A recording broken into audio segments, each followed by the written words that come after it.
Hello and welcome to the latest episode of the How Long to Beat podcast.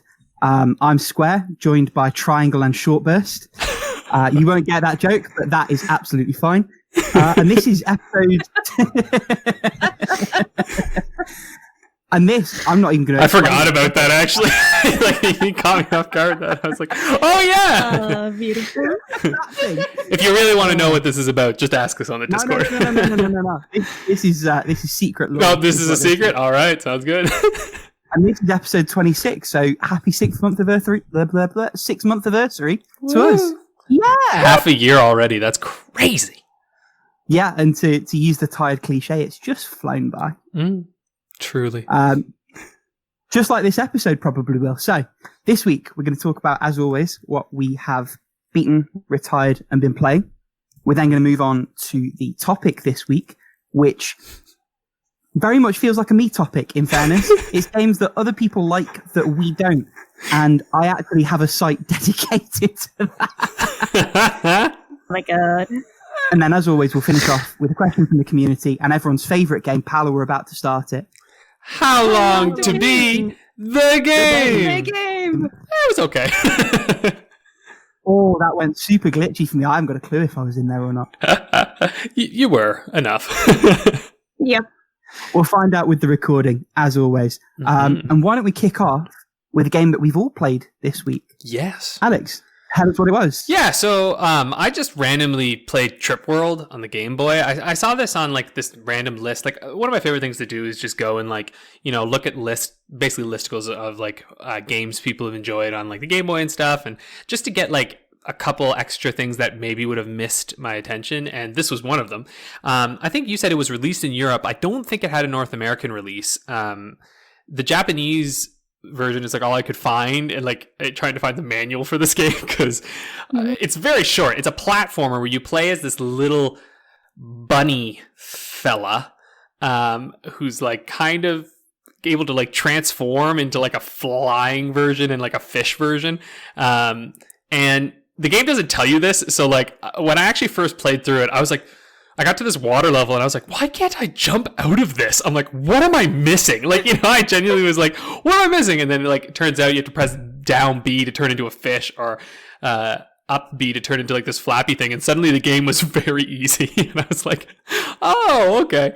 It's like a 40 minute game. Like it's a pretty short game, but it's kind of fun. It's weird. It's really weird. Like in the sense that it's kind of Kirby-ish in that almost no enemies pose a single issue, but the bosses can be kind of tough, but also not really. So you're like, I was like in that weird position of where I was like, what is this game? But it's by Sunsoft.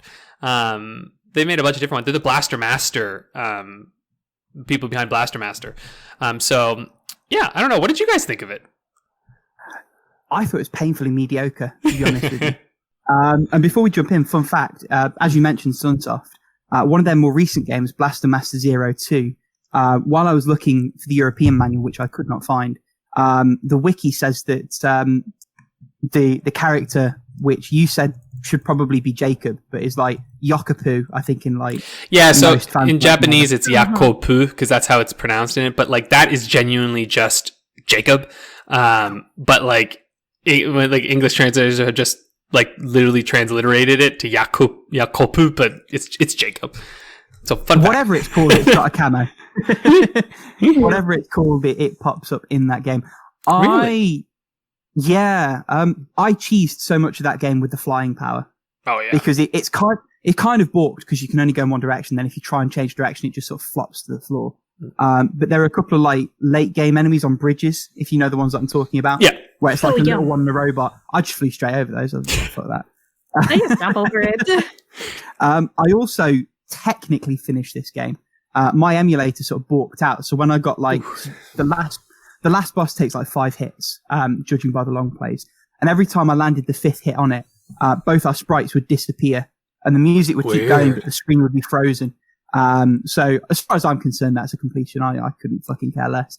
Oh, you're not missing much. No. Yep. And I'm certainly not playing the game again because it really was quite dull. Also, personal pet peeve, the attack range is disgustingly short. It's like 2 pixels max. Yeah. Yeah, I hated it so I hate much. it. Yeah, So it's not good. short. It's fine for the regular enemies because most of them actually won't initiate attacks unless you attack them first, most of them. But for the bosses, it's a pain in the arse because you end up just trading hit points and they've got too many for that to be viable. Yeah. So it's a whole thing. The clamp thing was horrible to battle because it if you get like far enough from it, it starts attacking you. But then if you try to attack it, it just clamps up. See, the clam is the clam. best block in the game. There is a way around it. Yeah, so Yeah, there is a way around it, but there was a point where I was battling. I sent a screenshot to you. It was Welp because I don't know how I got the clamp stuck into the entrance of the place. did you? I couldn't open to attack. Well, So we've both had issues then. I I don't know will if that's say- the game or if that's our emulators. it could be the emulators because like I was playing on the original hardware and there was no issues there. But what I will say is that yeah, for that clam, you're supposed to get the tail power up and go in with the tail power up because when you have the tail power up, it's like super easy. You just smack it from far away.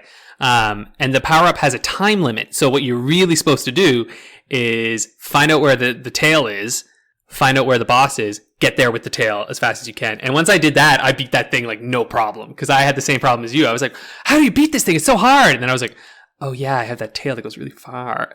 Most of the bosses have something like that. Without the tail. There's two clean ways of beating it. So the first one is like you can gauge where the things are going to fall, and up until the last health point, you can actually make it so that they fire either side of you as you approach it. If you're smart. The other way is if you if you kick close-ish, it clams up, but that's like 2 of the 5 tiles on the screen. So what you can do is dodge the first one, kick, and then it will stop clamming up. Get over the back of it, and then it will come back towards you, but it can't fire at you, and then you can just kick it from behind. Hey, there you go. So See, there you are. yeah. So, I mean, I actually think it's kind of like, it is like you admit, it's definitely mediocre. I mean, this is from the year I was born, 1992. It's an oldie, but it's kind of fun. Like, I don't know. I just like, if it was any longer, I'd be like, hell no. You know what I mean? But like, as a quick little 40-minute, it's like, it's an interesting look at like, oh, this is a very different kind of, platformer. I was like, this is strange. Also, just a quick question. The new Blaster Master games aren't developed by Sunsoft. Those are No, they're integrates. aren't they? Yep. But but it does have a cameo. yes, because Sunsoft did create the original. Yeah. There's probably developers from Sunsoft who work at Indie Creates. I don't know who. Maybe actually, I don't even know if Indie Creates is Japanese or not. Ignore everything I'm saying. My feelings ultimately, I think, are the same as they were for Strider, which is, I think if I'd paid any money for the game, I'd be fuming.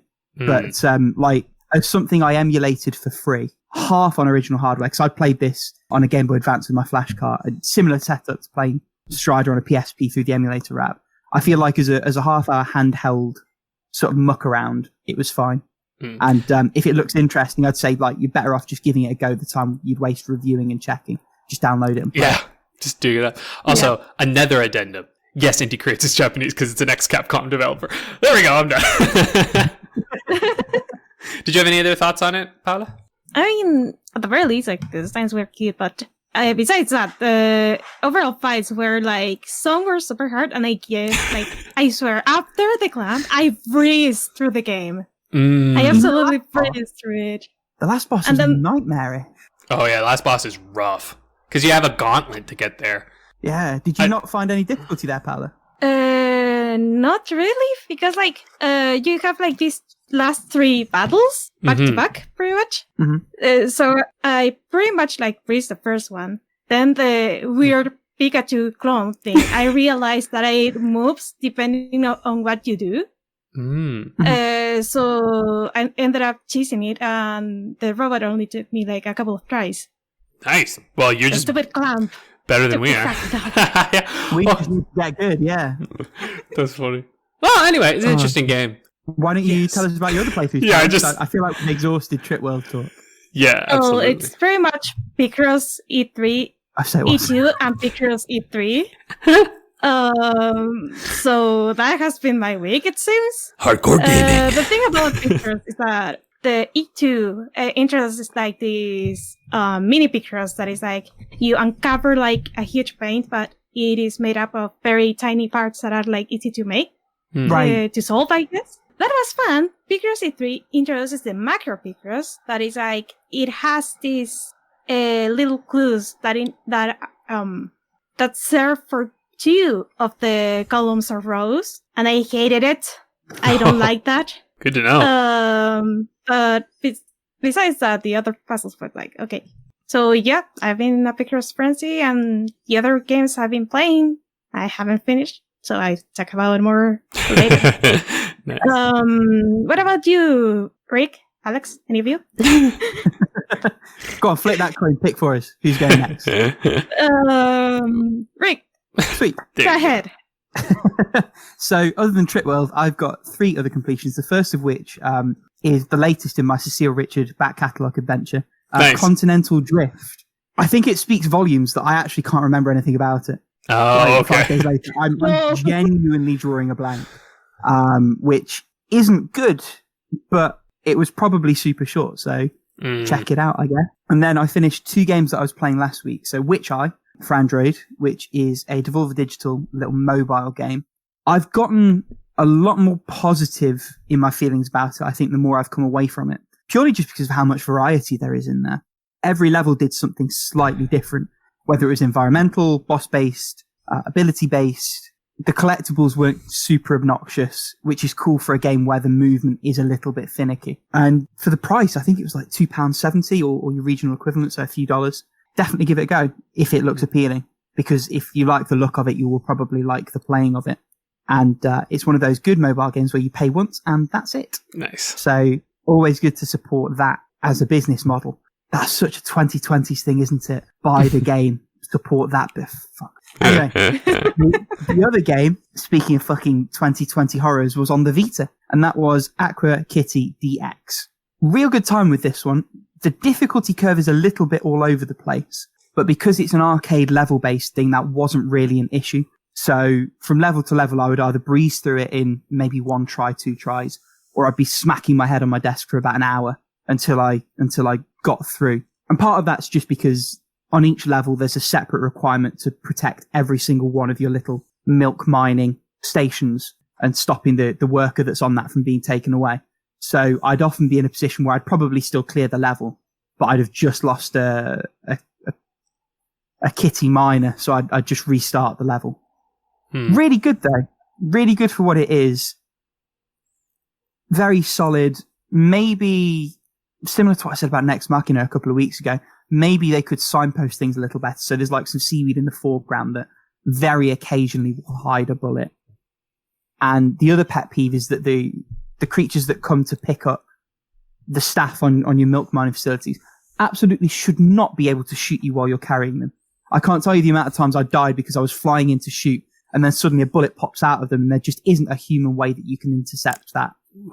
So that was minorly frustrating, especially because the game is quite strict in terms of you losing lives and getting hit. So you start with 3 hit points for the whole thing, and you can get health pickups, but they're very rare. And the iframes you get from taking damage are almost 0. It's very possible to lose all 3 health in a matter of 2 seconds if you're not careful. So it's more of a problem than it might be in another game where it's balanced and set out a little bit differently. But overall, a really fun game. Definitely feel like I got my money's worth and my time's worth. And if you're not a denizen of Vita Island, I think it got releases on all the things, as did its sequel, which is the same mechanics, but in a RPG format. So if you like it, also go and support them and check that out as well. Which I've already bought it. So you'll probably hear about that in a few weeks' time. Nice. So yeah, that's me. Alex, go ahead. Well, beat Halo 2, my partner. We've been playing co-op, which is a great game. It's definitely a little more like Halo 1's interesting because Halo 1's just like a lot of corridors and a lot of like the same-ish looking area, and you're like, oh my god, so many waves. And then Halo 2 is a lot of like, wait here as the enemies come, or like, wait on this gondola as we go over this way. And I'm just like, you know, like they like overcorrected a little bit. I'm playing as the Arbiter is cool, but even my partner, she was like, what? I want to be Master Beef again. Because she's just like, you know, yeah, that's absolutely what it's called. You know what I mean? It's just like, you know, you don't really want to be the Arbiter the whole time. But it's weird jumping from that now to Halo 3 because like Halo 2 Anniversary is gorgeous. It is very gorgeous. 4K fills the entire screen and split screen. It is beautiful. And then Halo 3 is like, the reduced aspect ratio and it's ye old Xbox 360 graphics. And I mean, look, it looks good. It does. Like I have to admit, as something from that time, like it remarkably holds up when you look at it. But it is just like kind of noticeable. It's fascinating to play it this way. And Halo 3 is also the first one that I ever actually played the campaign of. I'm not even sure if I ever actually beat the Halo 1 and 2 campaigns on my own. I don't remember, but I know I beat the third one. So as we're coming back into that now, I'm like, oh yeah, welcome back to high school Alex's gaming career. And I'm like, I know how this game works. Look across to your partner. First time. Yeah, right. She freaking loves that game. She asks me to play it now all the time. Like I'm just like, she's like, can we play Halo tonight? And I'm like, yeah, okay, we'll play Halo. I'm like, wow, this is great. So anyway, for those who have a partner who maybe isn't super into games but wants to get more into them, highly recommend Halo because it's a little slower and as a first-person shooter, it's not like Twitch reflexes, and it's very fun. And you just shoot aliens. So that's my recommendation, my hot rec. But I also beat Genesis Noir. So Abatage talked about this one a couple of weeks ago when we had him on. And this game, I'm like so torn on this game because it is unbelievably creative. Like it is very creative and it is very beautiful. Like the art style, the music, and all the combination of that, it's really incredible. As a game, though, it's kind of the definition of the topic of last week. It's short, but it really does drag quite a bit. Like it's like a 4-something hour game, and it felt like I was playing it for 8 hours. Like I was just like, holy hell. Like, it just felt long. But there are also moments that were like so unbelievably affecting and like memorable that I'll never forget. Like, it's one of these games that like I'm a bit torn because I'm like, as a package, I think it's a little lackluster, but then this is also the developer's first game.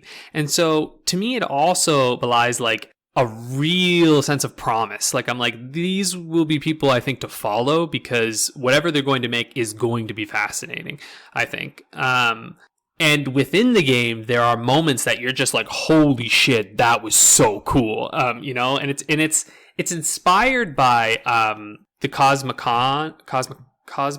Hold on. It's Italo Calvino. I don't know if anyone's heard of Italo Calvino. But the name rings a bell. Yeah, he's an Italian journalist, and he wrote this really, really famous Cosmocomics. That's it, Cosmocomics book. Actually, I have that book. It's great. It's short stories, and the stories kind of go all over, but it takes a scientific fact, right, and it builds an imaginative story about it. Or like a falsehood, right? And so they were inspired by that. And so Genesis Noir is really meditations on scientific facts that we know today, right? And because obviously Calvino's book, it was written in like 1965. I think it was published in 68. So, some of the scientific facts in it are kind of outdated by today's standards, right? But that wasn't really the point, right? The point was to take them and imaginatively explore them. And that's what this game does. And it does so through like the big band, and it does so through the guise of a noir story with like jazz and the saxes and stuff. So it's really, really fascinating. And there's some moments where you're just like, that's cool. And it's not necessarily taking all scientific facts, because it'll also take like Hunt, right? And like it'll take different moments through it. But it's kind of this like love story through noir and through the universe. I don't know. Like you can probably tell from how I'm describing it. It's wild. It goes all over the place. And so like if you have Game Pass, I think what Abtash said, this is a no-brainer. Like you should definitely play it because you got Game Pass. Just try it out, right? If you don't, you might be fine watching someone play it. Honestly, like it would probably be fine to watch. Which, sorry, developers, but like I mean, it's kind of a movie, honestly, more so than a game, right? Like I'm not sure if I got like a ton out of engaging with it necessarily. You know what I mean? Like I'm not sure if that was super necessary. Anyway, that's my thoughts on it. It's cool. I'd be curious if any of you end up playing it, what you'd think. Paula, I think you'd really like the art in it. I think it would stick out for you in that sense. I'll think about it because I'm pretty much about to cancel my my Game Pass subscription because I haven't been playing a lot on it lately. That's and fair. I can't justify for now. But when I jump back into it, I might as well play it. Yeah, might as well. Give it a try. Yeah, why not? That's fair. Man, I only play Game Pass now. It's crazy. I can definitely see myself watching it. I'm very much behind. If your gameplay is not good, then yeah, and I think it's not worth watching. Yeah, honestly, it's how I felt about Gris or Gree or whatever you say. Like, there's an excellent piece of art here. It just shouldn't be a video game. Yeah, I'm kind of yeah, and I actually think Greece is a little more of a video game than Genesis Noir is. Oh yikes! I definitely won't be playing it then. Because Genesis, just in the sense that like Genesis Noir is more like a point and click adventure. So maybe that's not fair. It is a game. It's just like Gris had a little more like interactive platforming stuff, whereas Genesis Noir is less that, more like, what do I have to do next to solve this? Okay. I don't know. Anyway, that's all on that. Congratulations to those developers, though. I'm glad they got hit on Game Pass. I'm pretty sure that game might have just kind of fizzled into nothing, and now everyone's like, hey! And I'm just like, good job. It's like the security of the Epic deal, but also with a little bit of actual visibility, because Xbox is something people are using. Right? And I mean, they pay for the development, so like the game got paid for by going on Game Pass, right? And so then it's just like any extra sales or just money in the bank. Yeah, I don't like the business model, but I certainly don't blame any developer for taking it. Yeah. Anywho, why don't we move along to what have we retired recently, which I believe is just you move along, yeah. Yeah, which I think is just a segment with me this week. I actually have a lot to go on this. One that actually really disappointed me. I retired Shantae, the Game Boy Color version. It doesn't hold up anymore. It's not a great game. Not at all. It's so slow. Slow. Confusing. Yep. I'm not sure what to do. The jumps are slow shit. And I'm just like, I've heard the other games are good, so I'm like, and you know, I started it, and it's very impressive on the Game Boy Color. Like, you're looking at it and you're like, whoa, that's really, really cool. But I am also looking at it and going, but I think what you wanted to do was make a Game Boy Advance game. You know what I mean? So that's why it died on its arse, because it came out, I think, after the Game Boy Advance came out. It did. It got like an underground thing as this amazing Game Boy game that no one saw and played, and then they brought out new ones which are actually good and actually run at a pace faster than a snail, and then people were like, oh shit, that's great. And I think its reputation might be the result of YouTube and like the retro heads who are just like, oh, this game that no one played. And I was like, well, I don't know I'm actually not sure how true that is, because like it had a Game Boy Advance upgrades in it. So like if you plug it into the Game Boy Advance, there's slightly different animations and stuff. Nothing groundbreaking. It's just like, yeah, there's some slight different things that happen when you do that. So like, I mean, look, you know, the game I don't think was super played, because for good reason. Like when you play it, you're like, yeah. But Way Forward's awesome. Like I do love Way Forward. They made a lot of really good games on the Game Boy Color, but this one it's a little too slow. So I thought, retire it. I think I have half Genie Hero or whatever on my Vita, so I'll probably check that one out at some point. The other one that I retired was one of the ones that I was experimenting with. This is a game by Rare, actually. It's called Monster Max on the Game Boy, and yeah, I don't know if anyone's heard of this game. I don't remember how I heard of it, but essentially it's an isometric game, and I'm just double making sure. Yeah, it is by Rare. So but by Titus France, that's who published it. Like, such a weird game. Anyway, it's isometric, and essentially what you're doing is like you're going through a series of puzzle rooms. It's kind of like those old PC games, you know, and so you're moving around, jumping over obstacles.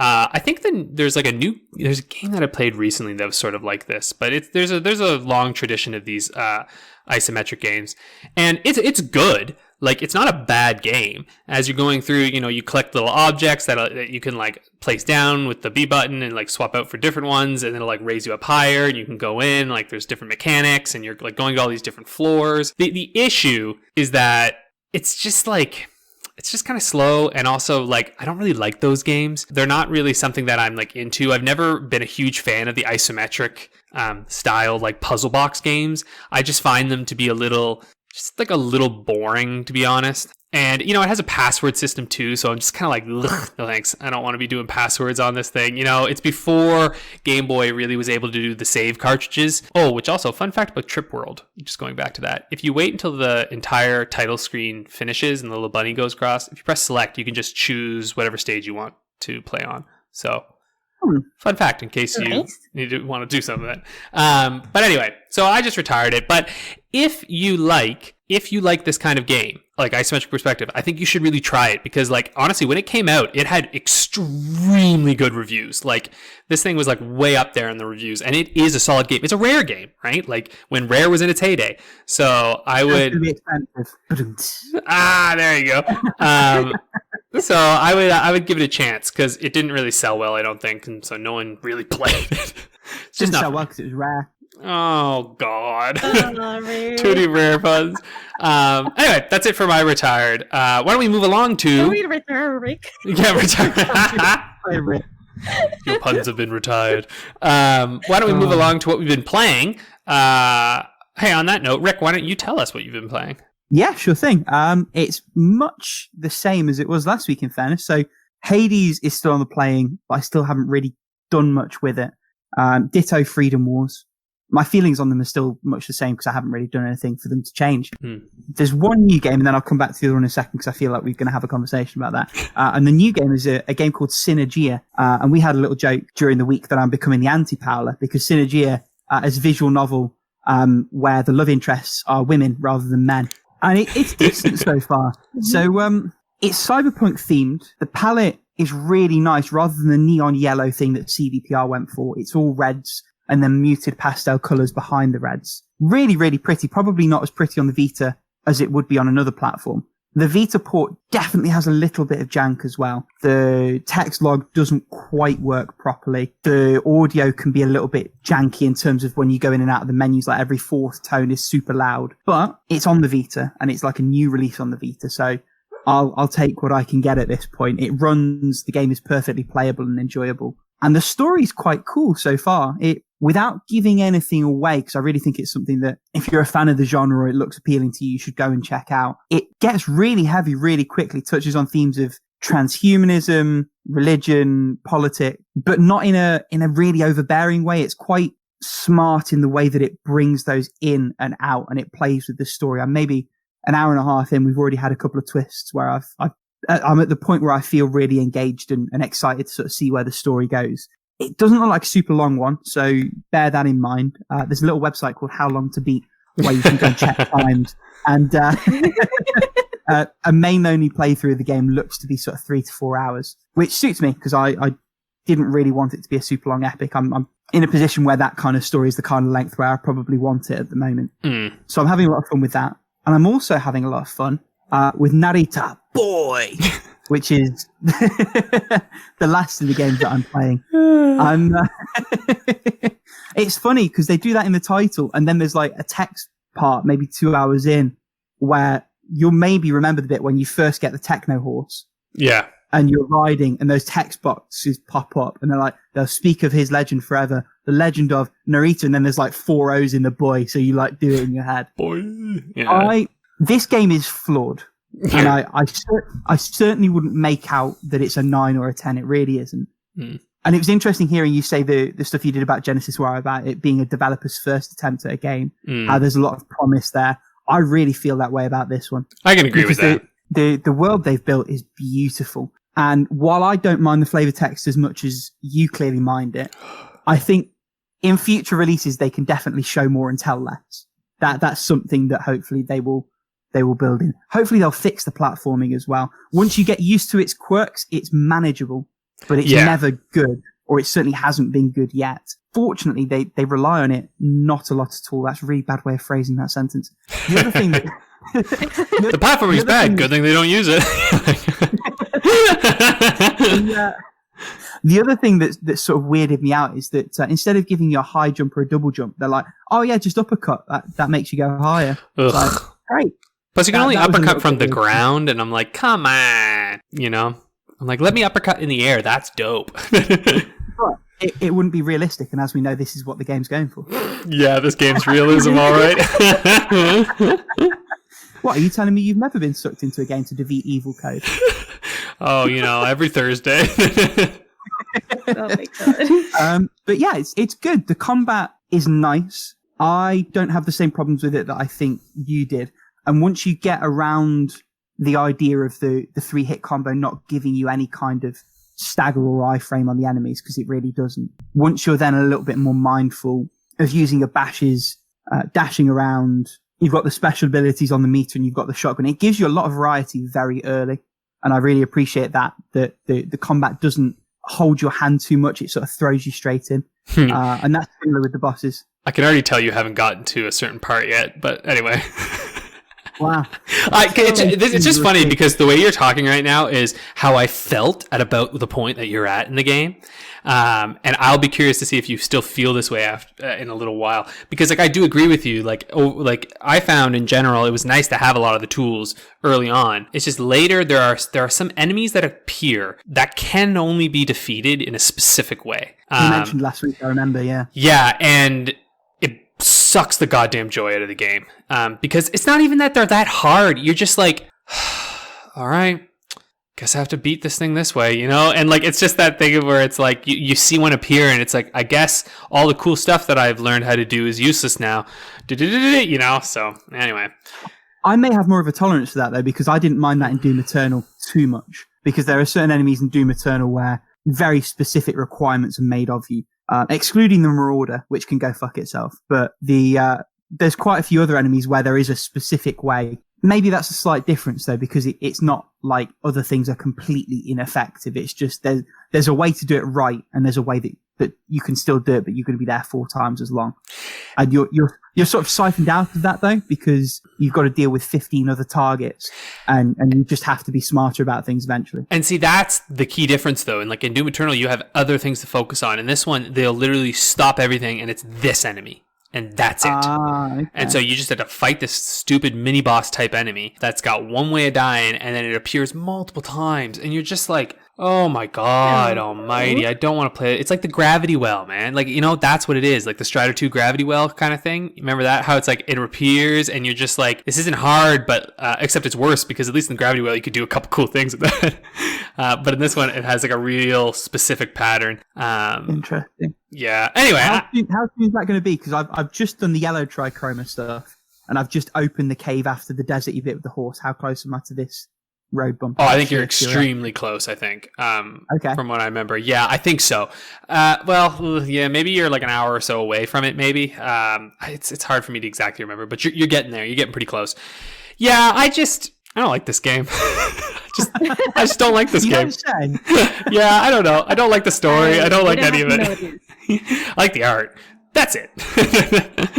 The art and the music. The music's really wonderful. The music is good. Yeah, I do like the music. Yeah. But yeah, that's everything that I've played. Paula, we haven't heard from you in a little bit. Do you want to tell us what you've been playing this week? Starting off with what everyone's excited about, Picross E4. Yeah, it is Picross. Moving on.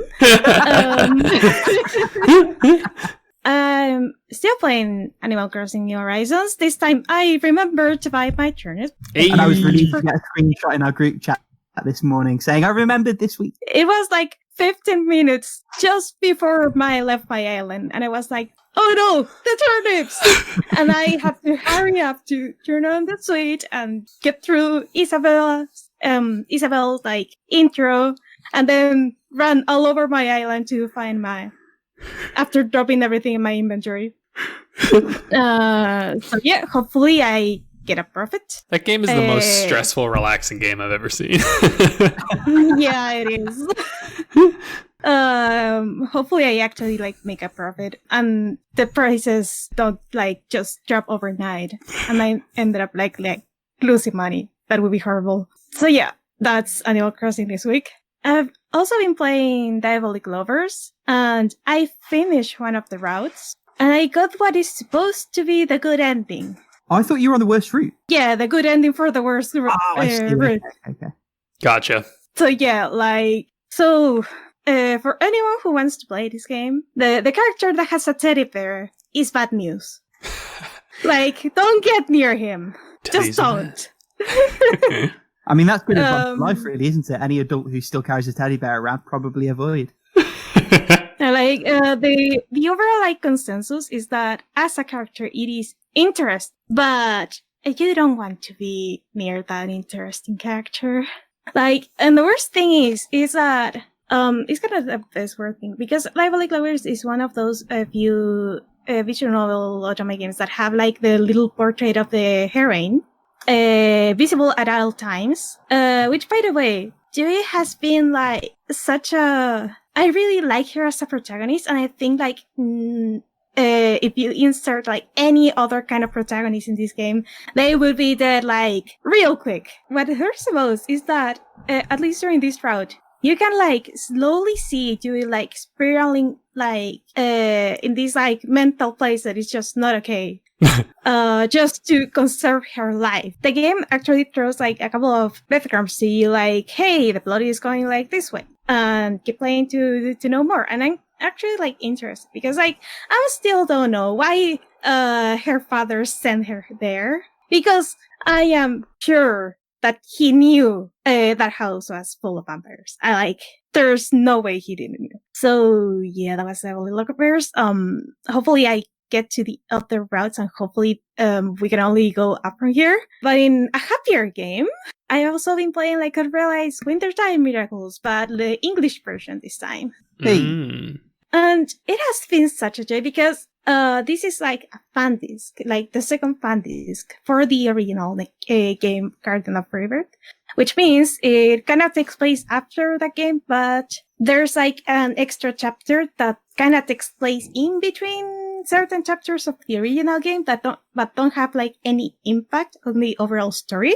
Honestly, when I saw this, it made me think of like the Beauty and the Beast like Christmas special thing, where it's like Beauty and the Beast Christmas time fun, like that sort of thing. I'm like, do these games just have all these random little like? Anyway, it's just a whole different world for me. Like I'm just trying to imagine like Halo, wintertime fun. You know, it's just this is definitely an Otome based thing. Yeah, like, I don't know. It's like, I don't know what you're imagining. Like, but, I mean, it is a fantasy, so it's like, here, take some fan service. Nice. So, like, so far, I finished, the, other story, Cantarella, and that was an absolute joy, and I think I enjoyed it more than the Mafia story, the Mafia side story on Future Blessings. And I think I'm gonna talk about it like in more detail like next week when I actually finish it. But nice. I also finished the 2 after stories that are for 2 other characters that were like introduced in the last game. And right now I'm going through the Christmas specials. I am like halfway in the 4th one. Yeah. And there are like 5 in total. And those are like super sweet. Like, well, there are some that have like this kind of bittersweet like tints on them, but overall like they're like, oh, you wanted sugar, you wanted like diabetes, here, take it. And I just been like saving the best one for last. So sorry, like I've been playing this game like with a stupid grin in my face like all the time. I haven't even touched the new content that they did for Switch, and this is like purely fan service because it's like kind of like a each chapter with each character, and you unlock them after finishing like the route. And I'm kind of curious because I haven't seen anyone talking about this, like anyone in the Otome community. I mean, well, maybe I figured. What, this game specifically, or like? Huh? Oh, for this version of the game specifically. Right. Because it has a special Switch thing. Interesting. Mm-hmm. So what have you been playing, Alex? Oh, yes. Well, I've been playing Gravity Rush. I've just kind of been playing it like, you know, in little bursts. Like I'll just play like a mission here and there, which it kind of works nicely for that. Best way to play that game, 100%. Yeah, and you know, like because of the mission structure of it, like I'm probably about a third of the way through. I think there's like 20 something missions, and I'm at like 8 or 9 or something like that. And I'm really liking it so far. It's just kind of fun, interesting, goofy, good time. Like I mentioned, I'm playing Halo 3. Just gotten through a couple missions in it. I love that game so much. I'm also playing Outriders right now, which I have to say, it's a good game. I mean, like. I see people sort of clowning on it a little bit as if they're like, oh yeah, you know, it's like Destiny Light or something. And I'm like, listen to me. Destiny is a fucking hellscape. Wait, what was that? Looking for a game simulator. Yeah, there you go. Well, like, I don't know. Like, look, I glanced over at Destiny, and it made me want to shit myself. I was like, what the hell is that game even doing? I'm like, there's like 6,000 fucking campaigns, and I'm like, I don't even want to try downloading it, because they're just going to tell me to buy 30 million other things, and I'm like, I don't want in, you know? And from what I've heard people describe is that in 2021, they gutted the main campaign, so like, it's gone. And it's like replaced with other things. Some of the old like extra campaigns are gone too. Yeah, I was about to say what they've basically been doing is, and I wouldn't touch that game with the barge pod just because like I've barely got enough time to keep up with single player and Rocket League and Fall Guys and Warzone. Like I just don't need another live service game in my life. But my understanding is that they've essentially been sunsetting parts of old campaigns and DLCs, ostensibly to make their life developing easier, but they've not really added much new stuff to it. Mm-hmm. So you can't even cushion the blow with, oh, look at the new shiny, because it basically all that's happening is, sorry, you can't touch that, but you've already paid for anymore. Yeah. Which obviously went down like lukewarm sick. Yeah. As it would. But the nice thing with Outriders is that there's none of that shit. I mean, there's no microtransaction anything. Like there's no live service anything in it. It's just like you have to be connected. Now I've heard that people had like connection issues. Now I always wait when a game that I know has like live things. I'm just like, bruh, don't play it the first week. It's on Game Pass. You can wait. And so I waited. And then about a week later I logged on and I've had zero problems. And it's really fun. I don't understand. I have to play it now. I know, right? They're like, no, but no. And I was like, you didn't even pay for it, man. Just relax. Like that game is not going away. The story is dumb. I mean, it's actually really interesting setup first. Like, I think the setup is cool. Honestly, it's kind of like what Mass Effect Andromeda was going for. Like basically. Right? But probably better than Mass Effect Andromeda, which is kind of sad. But like, or of similar quality. But like it has like Mass Effect 3's sort of combat stylings, right? Where it's like, third person, but you have these really cool, I would argue like biotic powers. I mean, like I'm playing as the Trickster, which is so fucking dope.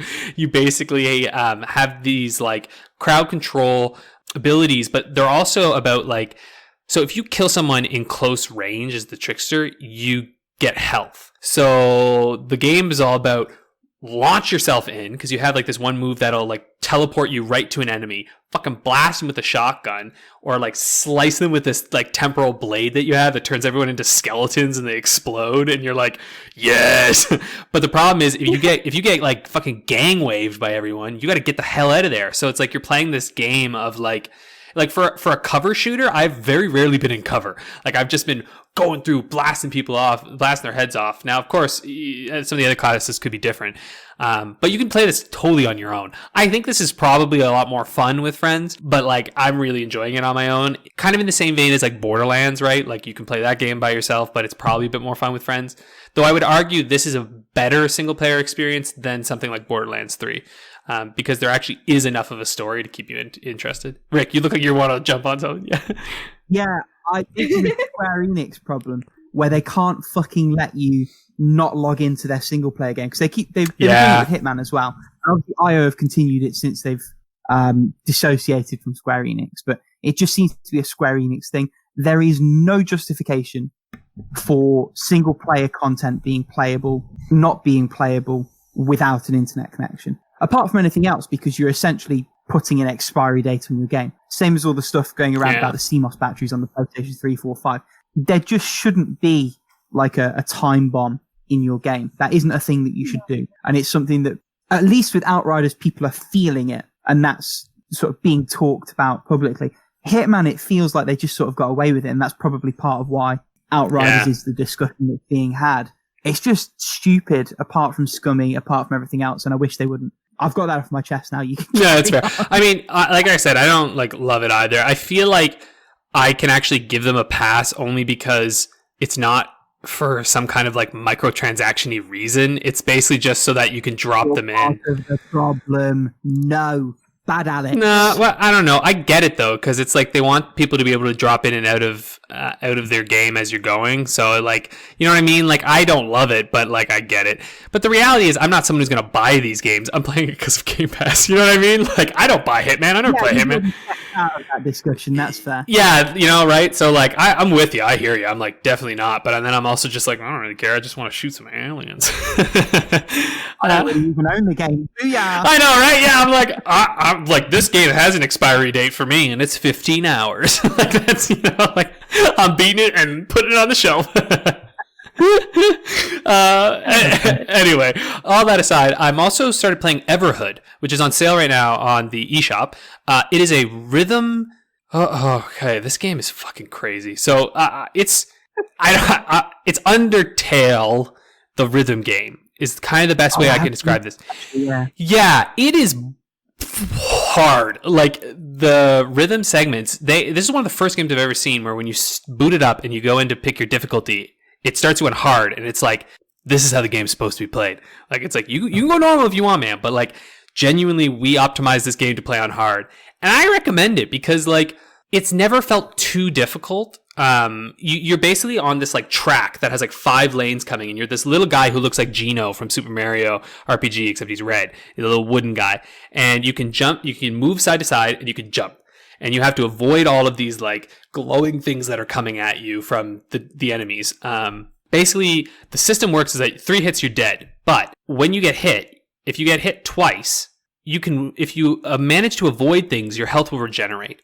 So it's kind of this strategic game of like, shit, I got hit here. Okay, I got to avoid for a little bit. Now I'm back to full health. Okay, I got to keep going. And it's really about learning the bosses, not necessarily their patterns, because there will be segments where you're just kind of like, whoa, and like trying to get away from everything. But it really rewards you for like persistently trying to go and like relearn it, and it lets you retry really fast, like just from the get-go. And I find that the levels are long for sure, but like they seem strategically so, in the sense that like when you start to get really thus far in something, you'll either hit a checkpoint, which isn't very often, but sometimes you'll hit a checkpoint, or when you're like really near the end, it doesn't tend to do that thing where it like launches something crazy hard at you to kill you. It kind of rewards you for being like, good job, man, you got this far. And it feels like it eases up a bit. Or maybe I'm just getting better. It's hard to know. But what I have to say is it's balanced nicely on the hard difficulty. So if you pick this up, I really recommend trying it on hard first. Because I think you might be tempted to try it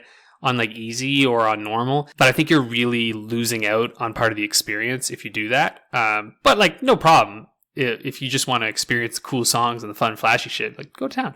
But just try the hard first, because you might be surprised with it. But anyway, really cool game, and I've been playing it in bursts a little bit. It's a bit confusing what the hell's going on, but you know, it's kind of Undertale-y. And I will say one thing that a little bit bothers me is like those games that are trying to be a little too clever. Sometimes there are moments where I'm like, bruh, don't try to be so clever, just tell me your story. But there's not that many yet. So anyway, that's Everhood.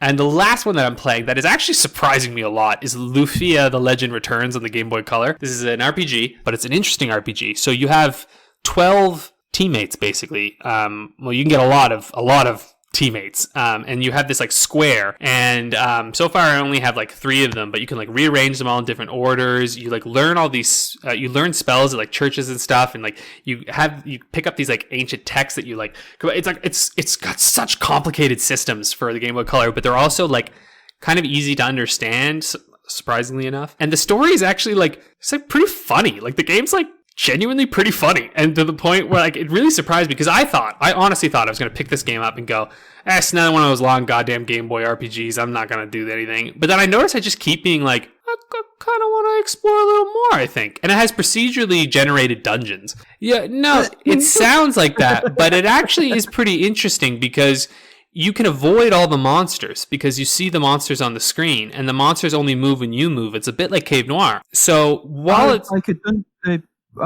Share and the Wonder, and like a mystery dungeon type game where it's synchronized movement. Okay. But you have an actual good like story on it. So even if they're randomly generated, sometimes they seem a little similar. What? Pew pew, shots fired. Oh yeah, well, the Pokemon mystery dungeon games are trash. I don't even care. Come at me. There's a game I hate that people like. The foreshadowing what we're about to jump to. Like I don't know. It's just interesting. I will recommend, if you want to play this game, there is, go to ROM hacking, because they have a hack that fixes some of the translation, because I think apparently some of the translation was pretty jank, and like there were some typos and stuff. And as I've been playing it with this patch, it reads wonderfully and it's very funny. Sometimes things are a little awkwardly phrased, but not badly at all. But overall, it's just like all the the two main characters have real personality and like are pretty funny. Like the hero's kind of just like, yeah, I'm a hero. You know, he's like, I'm gonna go hero things, and they're like, dude, you need to calm down. You know, like he's just like the too gung-ho hero, and he's with this companion who's just like, you're an idiot, like just slow down. And like I love the characterization for a Game Boy Color game. And so anyway, I'm really enjoying it.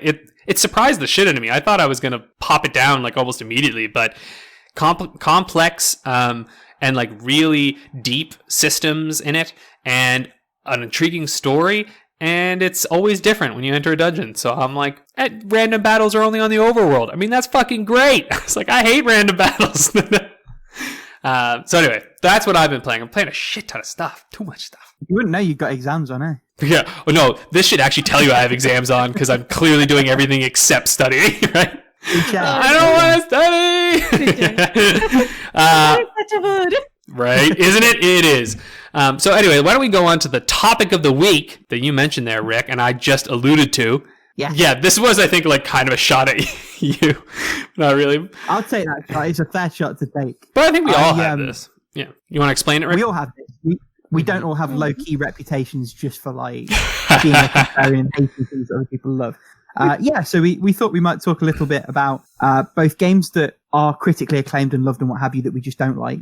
And then also maybe go on and have a quick chat about the inverse. So games that didn't really get love critically or commercially, but we think are great. So if we start... or we like. Or we like. Some I can't say are great. But yeah, if we start with the first part, so games other people love that we don't, I have a reputation about it to the point that community member Ashgazer has put together a little site with just some of the games that I didn't like.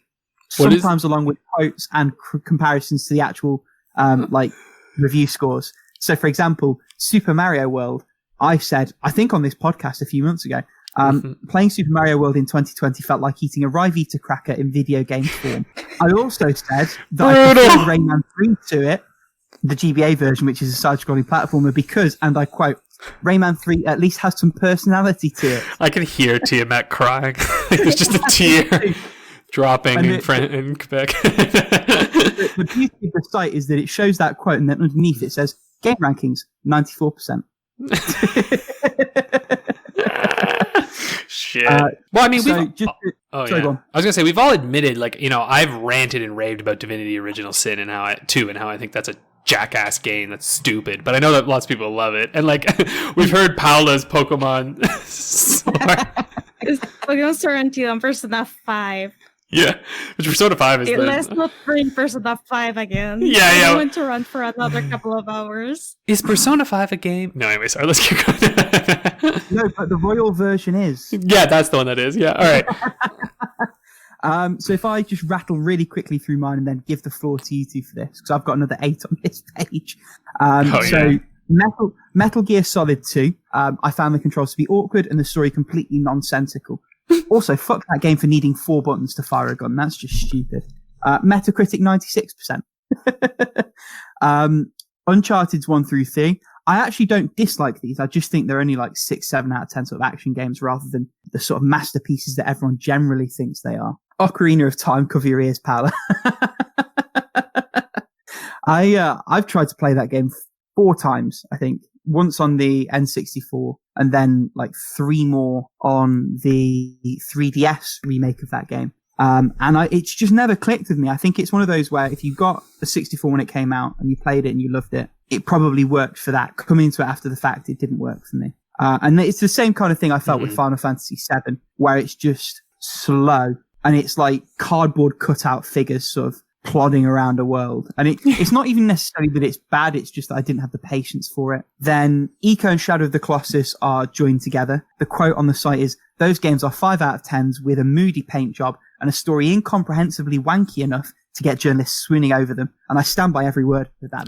Man, I'm with you on Shadow of the Colossus. I've tried playing that game a couple times, and I'm just like, fuck this game. Everyone's like, the size of scale, and I'm like, just play Spider-Man. Go to the Empire State Building. Like, I don't know. If you want fucking scale, I don't know. Real quick what are you saying, Paula?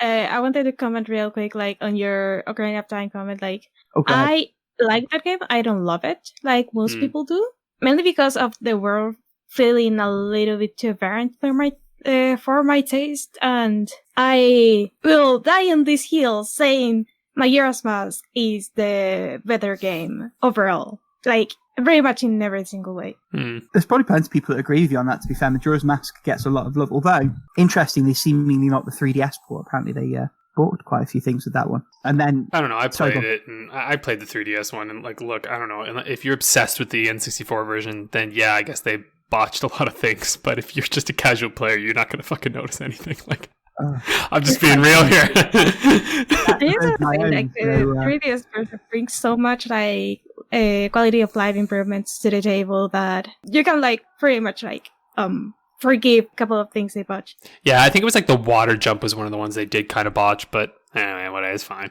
And apparently the swimming as well, but... Yeah, I'm not... mainly the swimming. Yeah, I'm not a fan of either of those games. I beat them both, but the reason I'm not a fan is just because I just didn't grow up with them. You know, Wind Waker was my intro, and it's just hard to go back. Yeah, 100%. So 3 more very quickly. And these are all really sacred. So the first one is like OG Doom from 1990, whatever it was. This is truly one where it's going back. So I played 2016. I played Eternal, and it's not that the engine was bad. It's just that the level design and the lighting was obnoxious. And it's really frustrating as someone who's played better and things that have come after it to go back to. That can't be said for either of these last 2. The first one is Super Mario Galaxy, which I said there. I thought it was okay to good. More a matter of personal taste and thinking the game straight up isn't incredible. I think it's fine. Metacritic says 97%. Yeah. And then the last one is Skyrim, which I just didn't connect with. I didn't find it remotely engaging. So like, I played the intro, like so you're awake, yada yada. I went through like the introductory sort of mini dungeon, and then got out into the forest. It's just like, what the fuck am I doing? I don't really care. It just didn't work for me. I found the melee combat to be a bit pish. I didn't really want to stick around to find out if the archery or the magic was any better. Skyrim's interesting because I think, I was into it because I was obsessed with Oblivion. I still think Oblivion's a better game. Personally, it definitely won't hold up like Skyrim does. I mean, that I can guarantee that. But I just think since I already knew what that was sort of about, you can kind of get into that with Skyrim a little bit. Like Skyrim requires a mood. It requires a kind of, I don't know, you just got to be ready for it. You know what I mean? Like, I can see how you would have bounced off on that pretty easy, because I've tried to go back to Skyrim many times and I've bounced off every time. It was a one and done kind of thing, just can't get back into it. Because once you've explored that world, it's like, world's done, man, That's probably a you thing, though, because somebody's buying all those ports. Yeah, I know, right? No, that's probably, me and everyone who played Skyrim who buys it with the intention of playing it again, and then you never fucking play it again. Yeah, again, you're the problem. Stop it. I was thinking that a game that I couldn't really get into was The Witcher 3. Ooh, tell us more. At least the part of the game that I got to play, I played the PS4 version. I have a base PS4, by the way. I don't know how it looks on the Pro, but it looks muddy. It looks so muddy. I don't like it. I already have eyesight problems, but for some reason, the game is, I don't know if it's the palette. I don't know if it's a lower resolution on the PS4, but it is really hard to see distinguish what the some things that are on the foreground, the background, or sometimes I can't even see they're all on the background. So that may be a me problem on that side, but also I didn't quite found the world that interesting. That's fair. It might be just, I do prefer more colorful, more fantasy stuff, but you actually probably sorry. I was gonna say the expansion to that game actually is very colorful and gorgeous and beautiful, the blood wine. I mean, I want to give it a try again, on PC, because I think I got it either for $1 or for free. Oh, nice. Or both.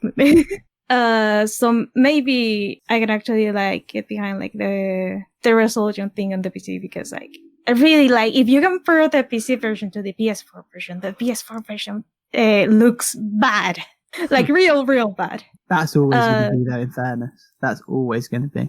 You just bad again. It is bad. Like I can't even begin to describe like how different they look.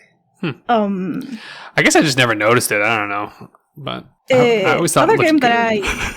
Other game that I didn't connect, but I want to give it another chance on a higher difficulty is Fire Emblem Three Houses. I heard people singing praises about the game, how it is like one of the best games of all time. It is not. Like the other Fire Emblems that I play is like battle after battle after battle with snippets of story like in between. And in Three Houses you have like these sections that I don't like, that are like Persona-esque, where you meet people and level up their stats and stuff, and it just doesn't like really mesh well with the tactical RPG side of things. And because the tactical side of things, it is gone. There's no weapon triangle. Everything is like super easy. So I've been told to just put it in a higher difficulty, and maybe that will fix it. Honestly, probably. I don't know, man. I don't know. Yeah, I mean, it's not going to add the weapon triangle back in, is it? That's the thing. Yeah. I still can't believe they took that out. That baffles me as an outsider. Personally, I don't know why. It kind of makes sense when you play the game. I don't know. I kind of like it a little. It works. I'll jump in quick with two of mine. Katamari Damacy. I don't like that game. I mean, I tried. I really tried. I know a lot of people sort of enjoy it, but it's just kind of bland, and like the controls aren't great, and so it's interesting, but I bounced off it so fast. I was just like, this one might piss some people off, but Metroid Prime does not hold up at all. And that game, bear with me for a second, because I'm going to go on a rant for a second here. I have serious issues with this game, especially after playing the 2D Metroids, because the fundamental thing with Metroidvanias and Metroids in general is this whole concept of its exploration, combat, and, upgrades, right? Exploration is fucking trash in a first-person perspective. It removes all of the momentum from the game, and like in the first person, you're just fucking. And I played it on the Wii, which is easily the optimal way to play it. I can't even imagine what that game is like to play on the GameCube. It must be slow as shit. And like I think people, look back on it with like fond goggles. Everyone's always like, "Can't wait for Metroid Prime 4." Like, "Oh, I want the Metroid Prime collection." And I'm like, if you motherfuckers got the Metroid Prime collection, I think 80% of you are gonna be like, "I'm gonna play it," and you're gonna play it. And you're gonna bounce off in like 3 minutes because you're like, "Oh yeah, game's come a long way." When you look through fond goggles, right? It's exactly what it is, and like it's not that fun. It's barren. Like as you're going through it, it's barren, often confusing. Sometimes there's very little direction. The platforming's I hate first-person platforming. I'm like, where am I jumping? God only knows, right? It's like every jump is like, "Take me, Jesus," like that's like basically what you're doing. And you're just hoping you're going to land on the goddamn platform. And you can like look with your fucking gun, but you're like, like going up. And I hate that so much. And like, Jesus, shooting the enemies is fun, I guess, but that's because light gun games have always been fun. So like, I don't know. You liked Mirror's Edge though, right? Mirror's Edge? Yeah, talking about first-person platforming. I like Mirror's Edge enough, but I also like Mirror's Edge because Mirror's Edge is based around the platforming, and like it makes it obvious, and it has incredible contextual clues, and it is all about optimizing it, right? Like most of the buttons are about traversal, so like in that sense, I enjoy it. But even then, Mirror's Edge is an extremely linear and like enclosed sort of thing. It's actually where, as much as I was enjoying my playthrough of Catalyst, the open world aspect of it was a bit rougher for me. Like I was like, okay, but the linearity of it works well. It's just in this one, it's jump, and of course you eventually get other upgrades. But I don't know. I don't think it's that good. I think it was good at the time. I think now it's mediocre at best, and at worst, it's boring. It's just boring. And like I tried getting into it, and like the reality is, it doesn't change much between the second and third. It's the same goddamn shit. Different title, So I don't know. I know everyone's like clamoring for it, but like, no. Now I'd be down for a third-person Metroid. I think that could be interesting. I could like, frankly, like, fucking hell. No, Tomb Raider. That's what I'm talking about. Should be fucking Tomb Raider. Should be Samus Aran. Fucking going around doing Tomb Raider-y shit. Like, come on. It's like, it's there. It's so there. It's so there. It's like right. It's right there. Anyway, but like, that's a good segue though, because actually, if we move on, if you haven't got anything else to go on that bit. No, I'm done. I think I'm pissing enough people off. When we talk about games that other people hated, but I actually quite like, one that I can't believe I hadn't thought of until you brought it up is Metroid Other M. I actually thought that game was okay. The story is horrific. Gotcha. Before anyone jumps in the comments down below while they're liking and subscribing, it's coming at them. I think the story is horrific, but the gameplay, despite being hamstrung by sort of no analog input, the gameplay is pretty fun. And I like to imagine a world where they hadn't limited themselves to a sideways Wiimote. And you could aim with the IR pointer, but have 360 motion with the analog stick and just do it with all the button inputs that way. I think that game could have transcended the story, even if you'd not touched that the slightest, and been fucking incredible. As it is, it's pretty good. I'm glad it wasn't my first Metroid, because I think the story possibly could have put me off. Yeah. And then another one that sort of comes up from what you were saying is Pokemon Mystery Dungeon, which I gave a 6 out of 10, but I had an okay time with it. I played that's fair. I played the original on DS, and I think that's probably one where I was at the right age. I was like in my early teens. I didn't mind getting into it and plugging through. I think it's the only Pokemon I played as a child. And it wasn't really even a Pokemon game. Like, it's just tangential. Wow, that's the only Pokemon you played as a kid. Yeah, that's interesting. Yeah, well, I still haven't gone back to Soul Silver, have I? That's going to be a thing when I get back to it. So I've got 8 hours of progress I need to build on that. Sorry, go on. I was going to say, to be fair with you, like, one of my games is basically what you're describing. Like, it is, well, I can't say objectively, but like, subjectively, it's a bad game. Like, it is a bad game. But like, the Scorpion King Rise of the Acadian. I doubt any of you have heard of this, but you remember the Scorpion King? It was the one with the rock, right?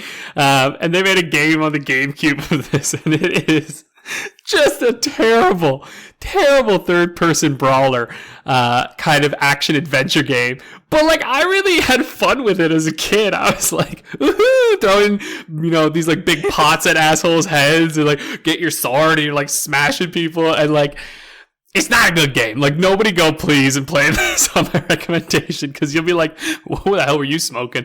And nothing. I was just an impressionable child. But it was a fun game. And the other one is Mass Effect Andromeda, which I'll pair this with Dragon Age 2.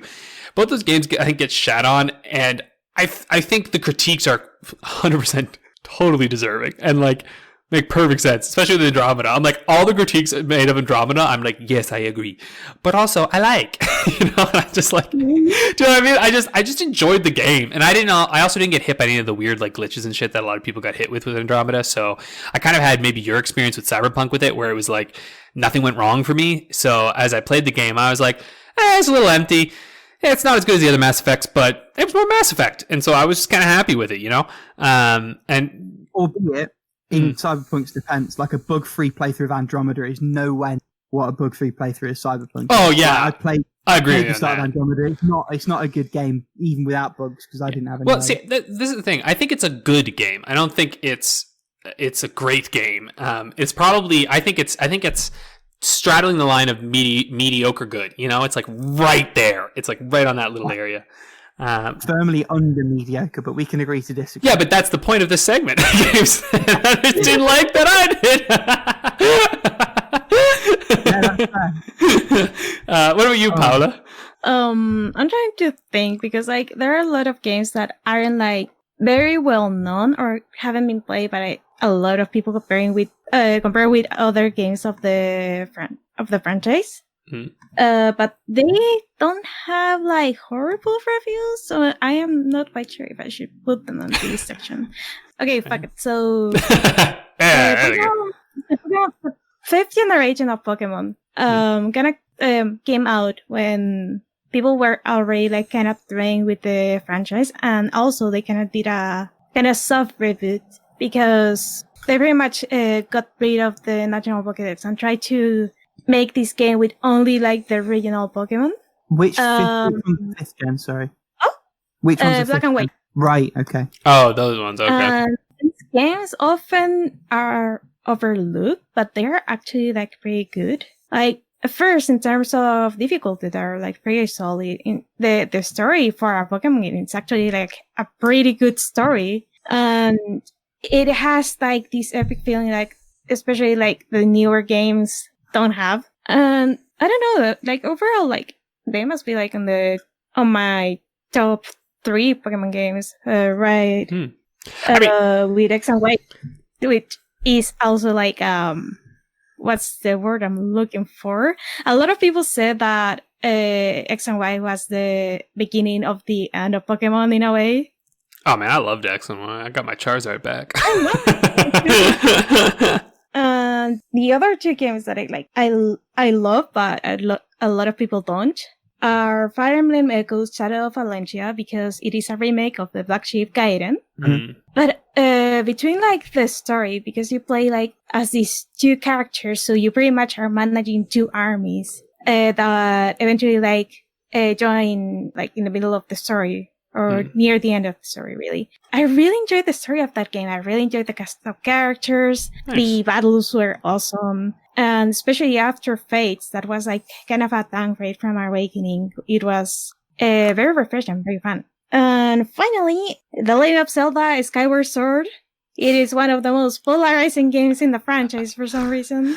Part of the reason is the motion controls. The other part of the reason is the linearity of the game. Mm-hmm. And the fact that you kind of like revisit some areas of the game over and over, though with a different landscape each time. I don't know why so much hate because of the linearity, and by the way, like, I get it, like, part of the sky feels kind of empty at times, but it is not as linear of a game as people say it is, because there's actually a lot of side content. And also, in my opinion, like, this incarnation, like, of Link and Zelda and the characters along them are like some of the best the series has to offer, in my opinion. Again, I will agree to disagree. But I guess that's the point. Nice. Thanks. Awesome. I've got 2 quick ones to throw in. All right. Yeah, throw them in. Yeah, we got to move on. So, Disaster Dave Crisis for the Wii. Not a good game, but I had a good time with it. Nice. And Dirge of Cerberus, which is the Final Fantasy VII spin-off. Weird third-person shooter. Pretty good. Yeah, but you're into those kind of games. Yeah, I kind of am, but it's weird sort of knowing roughly how the story of Final Fantasy VII goes, but not really having an investment in the franchise. I still had a great time with that. Nice. And I thought it came together quite nicely as a sort of what you were saying, good but not great, like a 7 out of 10. But sometimes that's what you want. Sometimes that is what you want, exactly. Yeah. Well, tell us the games that, if you don't agree with any of our games or not, let us know what you think. Let's head off to our question of the week from Knalb. I'm assuming the K is silent. Has there ever been any part of a game you've been enjoying that you found so aggravating that you dropped the game? And he gives a little anecdote here. I recently completed, with quotations, Octopath Traveler, where the only thing I really missed was the end boss. This is due to the end boss being rather difficult, but the main reason was that to reach the end boss, you have to fight the same 8 boss gauntlet to every attempt at the boss. Oh, that's obnoxious. There's no save point between the gauntlet and the final boss. For this reason, I dropped trying to beat the end boss. Yeah, I feel you on that one. I dropped that game really early because I just got bored. But this actually made me think of one example. Grindstone recently. I really liked that game, but then I got to this part where what you had to do in it was like basically, because you have to like chain combos, but you had to chain combos and push this like square thing into this like fucking hole, but it also had to go across a river that had a moving platform, and it like moved every level, so you weren't sure if you're going to be able to get enough guys in a row. And I was just like, this is fucking obnoxious, and I just completely quit that game. I was like, I'm done, which is a shame because that game's great, but I was like, peace out, I hate this. Well, you guys. For me, it would be like a game that is actually like super popular right now, and a lot of people love it. And I was about to list it like in the topic part of the podcast, but I decided to say it for this part because Genshin Impact. I swear, I was enjoying that game so much. Like, okay, you had like this battle mechanic that actually was kind of solid for a while. It started to get repetitive after a while.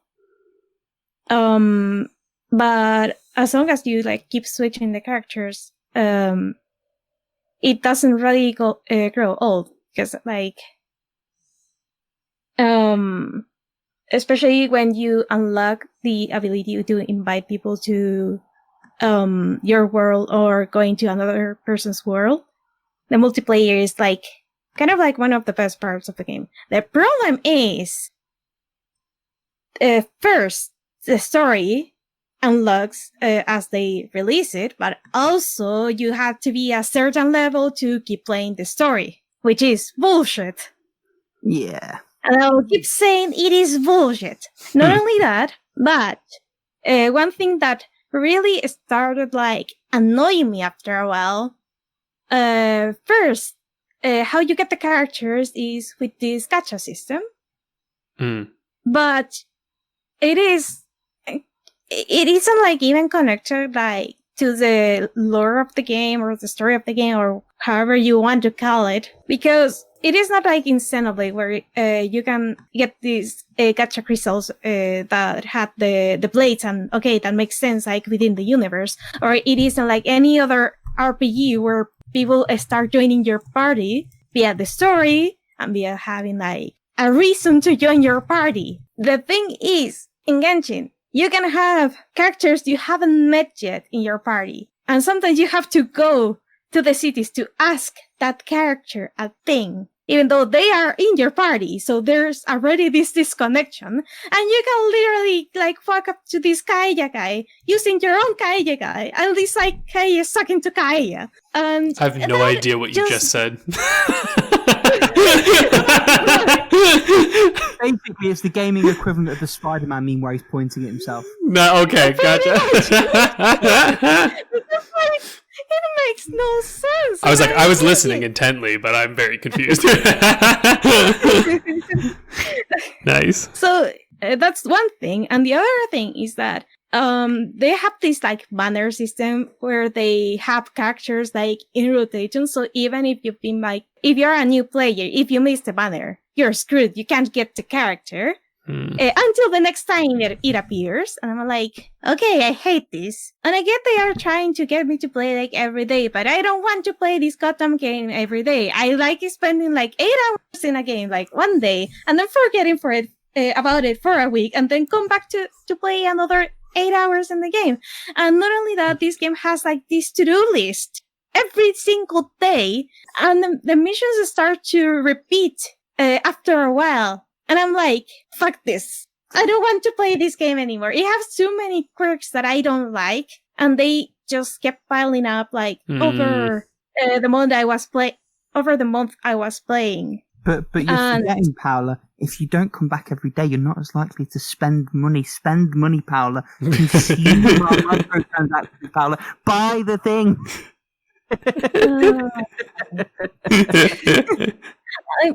Okay, if they would only have like finished the game and like make like a cohesive thing and ship it at the price like $60 full game, full story, I would actually have bought it. They've already made $1 billion. It's not happening. I know it's not happening, but it just have like so many annoying stuff over the stuff of like, and I don't know. I'm just sad because I really wanted to enjoy that game because a lot of my friends and my boyfriend were playing it. So it was like, oh, this is a game we can all play together. And I'm like, no, fuck this game. Yeah. How about you?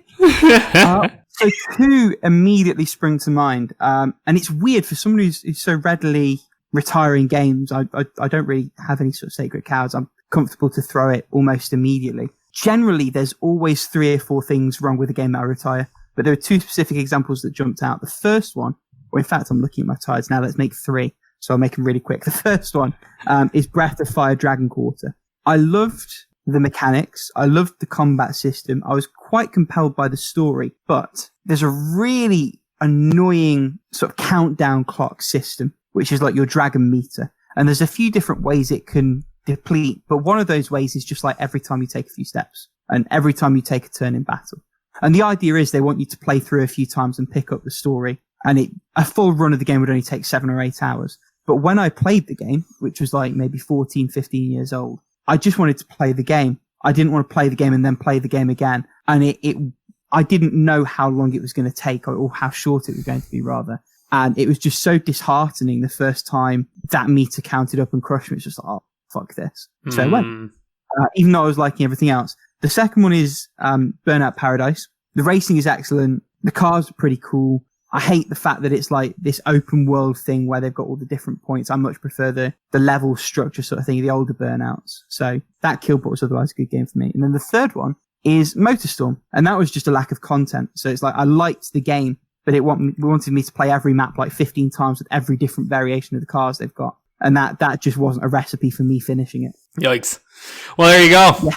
There's a whole bunch of games that just hit us. We liked them, but they just had something too rough in it. Why don't we move along then to everyone's favorite game, How Long to Beat, the game. Let's do it. Let's do it. I think, Paula, this is your week to hit that randomizer, huh? Yep, so I'm gonna randomize a game. Let's see, what are we playing Terminator Salvation. Terminator Salvation? They made a game for that? Okay. I don't fucking know. They did also make an arcade cabinet, interestingly enough. Really? Well, okay. I think it's a separate game. Yeah, I think they're two different things. I did not know they made a game for this. I mean, I shouldn't be surprised they made a game for this. I'm just gonna Google it real quick. Yeah, I'm doing that as well. We can always just trim this little bit out while we're all searching. Ooh, developed in collaboration with Grin. They're the Who's people Grin? behind the, if I remember correctly, they're the people behind the Bionic Commando reboot where his wife is. Oh. Yes, they are. They did Bionic Commando. Those two were their last games before they got shuttered. Oh. So that bodes well. And then they were founded in 1997. Damn. Yeah, they were an old studio. They started off with some of the Ghost Recon spin-offs and a game called Ballistics, which I've never heard of. Out of curiosity, Paula, is this like all of the versions or is this just the iOS one? Because there are technically two separate releases. And interestingly, the iOS version scored far better than the full fat version did. I wish I could check without seeing the stats. Oh, right. But from the cover, it seems to be like either the PC or console version. Okay. Maybe the mobile version is thrown somewhere there. Or it could just not have been listed. To be fair, there's quite a few mobile games of that ilk that just, for whatever reason, don't resonate with the site community and haven't been logged. There's games I'm starting now on iOS that just haven't been logged in the time since. I think I have a feeling for this one. Me too. Yeah, I have no idea. Right, I've committed. So I've put 8 hours main, 9 hours main plus, 11 hours completionist. And I feel like I actually might have pitched slightly too high, but we'll see. Okay, I'm gonna say 6 hours main, 7 hours main plus, for 100%, let it be 9 hours and a half. I don't think this is a long game. I'm going 5 hours main plus 6 hours, 100%, 6.5 hours. I don't think this is a long game. Actually, I'm turning it to 8. Yeah, you're all gonna change it now? Like, hey! Yeah. I'm going the other way. I'm going to go 666. 666. Yeah. I don't think it's that short for 100%, but maybe. Right, we'll soon find out, won't we? Maybe just 8 hours? 8 hour, 15 minutes? Sure. Oh, get away with that 15 minutes rubbish, Paula. All right, Paula, you want to tell us how we did? I check? Let's check. Yes, please. You're ready? Yeah. Okay. Oh, holy fuck. Main story 6 hours. Main and extras 5 hours and a half. Hey? No, wait, I'm stupid. Main story 4 hours. Ha! I was like, it got longer. Influence extras 5 hours and a half. Completion is 6 hours. Wow, I was like bang on almost. 5, 6. Did that mean we all won? We all got 3. We all got 5 points. Well, it looks like we all moved on up. Which means my slender lead maintains. Yes. Yeah, 38 for Rick, 35 for Paula, and now 33 for me. Yeah, I thought this was a short game. DNA testing site, 33 for me. What? 33? Wow, hard to believe it's such a bad reviews for such a short game too. It's like, damn, you fucked up a game that short. All right, anyway. Well, on that note, yeah. On that note, we'll see y'all next week. That's all for us. take it easy. Toodles. Bye.